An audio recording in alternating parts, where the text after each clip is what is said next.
Good morning. It is so much warmer out today. We came back to the homestead last night and it took a few hours for Sterling to warm up the house enough for baby and I to come in, but it's beautiful. It is 18 degrees inside right now and we are putting up OSB behind the stove and stairs. So we'll be doing that section there and this section here behind the stove today, and maybe even behind the counter. So we've got that section there to do, and then just on the other side of the window. So that's what we're working on this morning. We're going to go buck up some more firewood too and make sure we're well stocked. And then we're switching over the propane fittings so that we can get the stove hooked up. We bought an auto changeover regulator for the furnace side, so we're going to do that today too, and get it on 2 tanks instead of 1, so when it runs out it switches over and we don't run into the same freeze up problems in the future. And hopefully by the end of the day I can show you how my stove works, so we will see. I'll share a little bit of everything that we're doing today. Right now I'm just Sterling's outside cutting the sheets of OSB and I am screwing them to the wall.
Okay, so that's done. We have the furnace, some OSB, and we put up the cement backer board, and then we've got all the OSB all the way to the end. Now we're going to start on the other side, but I think we'll have a break first, and you can see he's just sleeping right through all the fun. He's missing out. Oh well, that's good. That means I get to work.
time. You are so hungry. Okay. Oh, and you're wet. Very wet. Poopy kind of wet. Mommy doesn't want poop on her. It is. Okie dokie. Who's coming?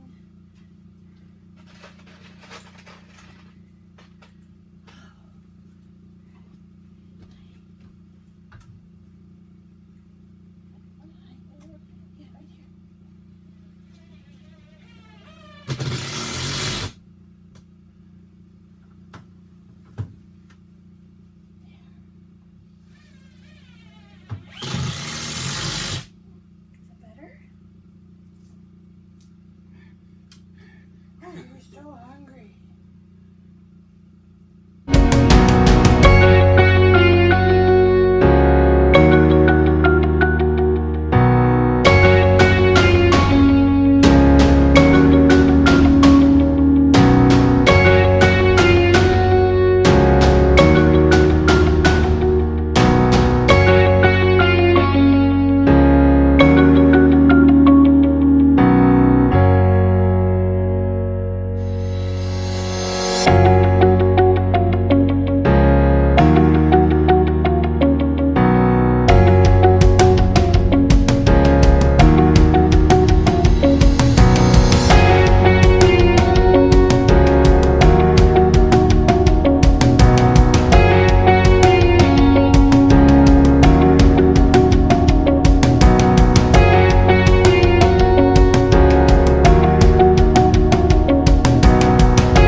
Okay, so we finished all the sheeting behind the wood stove and along the wall, and then we decided to do this wall beside the window also because we thought we had enough OSB to do this portion of the west wall of the house and the kitchen, because the kitchen is my priority. But we're a sheet short. So we miscalculated. So we have enough to do behind where the oven is being installed. And so we just measured for that. And Starling's going to go and cut that sheet of OSB. It's the last one that we have here right now. We just need to pick up some more. And we're going to get that sheet of OSB up on the wall. We're going to figure out a temporary stand to get the oven on, and we're going to get it installed. Which means I could like cook a chicken tonight maybe, which would be amazing. Oh, so exciting. So I'll show you guys that too. And then I think that's going to be all the construction we do today, which was a lot. We did go out and get the auto changeover regulator put on the propane tanks outside for the furnace, and we're just getting set up to attach all the propane fittings for the oven also. That's going to be in a separate video though, because this one has ended up being quite long with all the work we did today. So yay, cooking tonight, which means we can warm up our coffee water on the stove in the morning. Oh my god, so good. That's the exciting part. That's the exciting part.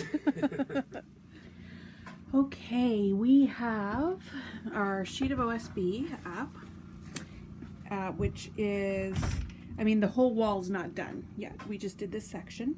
And then we drilled a hole for the propane line. Now, this is just the black line. This is not the permanent line. So for everybody who might be a little nervous, we are going to have a hard line in, but we don't want to do that until the trailer, the Haywagon that the house is built on, is lowered. And it's not going to be lowered until maybe the end of 2020. So because of that, for now we have this temporary line, and it's going into the back of the stove here, which obviously needs a quick cleanup. Now this black line is going straight into there. We're actually going to be installing a nipple. So a nipple is like a piece of pipe that is going to extend this further back, because we don't actually want the black pipe that close to the oven. So we've got a 6-inch nipple, so it'll go from here out to about there, and then we'll connect the black pipe and it'll go outside to the propane source and regulator. But we need to go get a coupler because we didn't have the right piece. So you can see here's the range. It's got the stove top, and it's got the oven down at the bottom, and we've got the top taken off right now. There is a plate that goes on top and knobs, and it all needs to be cleaned up. We're going to see if we can get a new piece of vinyl. You'll see here on the face of this. This is a rather old model from an RV, so we're going to see if we can get a piece of vinyl to reface the front of that. And we have propane in the house on a stove. Woohoo! So we're going to get this cleaned up a little bit. We do have a carbon monoxide tester for all those who are really worried about us using propane in the house. We are going to have some ventilation above the oven and stove, and we do have the carbon monoxide tester, which will be will be situated directly above the unit. So now we're going to figure out what we can set this on temporarily, so that until we build the permanent cabinet box for it, it has a place to be. Okay, so we have a super temporary setup. It's a plywood box, and we just got this set up on top of it. Clearly this is far too high, and we also have can see some fire brick underneath so that there's no heat transfer to the box. And up here on our little windowsill, we have our carbon monoxide tester back there. So nice and close. This unit was used in an RV before, and so it's been technically quote unquote indoors, but it will need some ventilation. So we're working on getting a hood fan that runs on DC, or we're gonna have to build one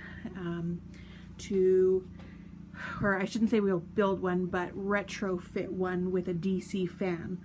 So we are boiling some rice for dinner. Oh my goodness. And then we're gonna have some stir fry with pork. So we had a big day today. Now, not all of it's all in the same video. There's gonna be a separate video for all of the sheeting that we did today and the propane work that we did today. But it's a pretty exciting day. It was a full day. We've been working all day long. It is dinner time and we're just stopping now. So it's fantastic. Now, the funny thing is, some of these pieces we've wanted to do for a while, like the auto changeover regulator. We wanted to do that right away, but we needed to get some funds freed up to go and get all the parts. And we couldn't find one when we first put in the first tank as well. So all we could find was a single state, or this single one. So we knew we could use that in a later application, so we decided to use it there. Yeah, so when we first started looking around for the regulator, the only place we could find one that was available like immediately was at Lowe's, and they only have the barbecue ones. Like, it's not an auto changeover, and I had been looking on Google to see if there's anything available in Edmonton, which is the closest city to us, and there was nothing that I could see online. So the gentleman that we bought this RV stove from, he tipped us off that there's a great propane shop in Edmonton, really, really close to where Sterling lives. So we went over there and they had them, and they have all kinds of off-grid propane appliances, which was so exciting to see. I can't afford any of them. Definitely a 2.0. Yeah, that'll be like when we build the main house and this is a guest house, that's what we'll put in over there. So it was really exciting to get that done, to get the stove and oven installed, temporarily installed, but installed so we can cook inside. And I know I've said this so many times, Sterling's not always able to be here. He has to go to work, and with a newborn baby, cooking outside on the barbecue, especially in -45, which is what last week was, would have been ridiculous. And it was even hard to get water to boil on the barbecue for the last little while because it was so cold out. So we're going to be using less propane by cooking inside, as the wind's not going to blow it out constantly and we're not fighting the cold with it. And we're going to have less trips to go and get propane, and less chance of the furnace going out while I'm not home, which is exciting. And then we got all this sheeting done. Thank you to Sterling for all of that work, which has made it remarkably warm in here. It's night and day how much warmer it is in here. It used to be really cold to sit on this end of the house, and it's fantastic now. Really nice to sit on the couch now. Had this nice long couch and had to avoid it because fear of frostbite. Yeah, maybe not that cold, but it's so exciting to be warmer in the house, and I'm surprised at the difference it made, honestly. I'm also wondering if it's because we put up that cement backer board that it's reflecting more of the heat back into the space also, rather than it just going straight up. So that's possible. Who knows? It could be all in our heads, but it's super exciting. So we didn't have enough OSB to finish sheeting the kitchen, but we're really close. We just need 1.5 more sheets for over there, and then another 1.5 sheets for this last little wall, and a couple sheets for the bathroom. So probably 7 more sheets, and we'll be done sheeting downstairs, which means painting. and then it'll be so light in here. However, our house froze up, and I had a 5-gallon pail of paint in the house when it froze up. So the paint is a brick of ice right now. Now, freezing does ruin latex paint. However, so I read online that sometimes you can get a few freeze-thaw cycles into the paint before it's ruined. And especially because this is not tinted paint. It's just a white, flat, almost like a primer. We're hoping the 5-gallon pail of paint is still okay. So it's warming slowly, and then we'll stir it up real good and see if it's still okay to use. Hopefully it's okay to use. And then I get white walls, which is so exciting. So that was our day of work. Hope you enjoyed the super speedy videos today. And we're going to have some dinner.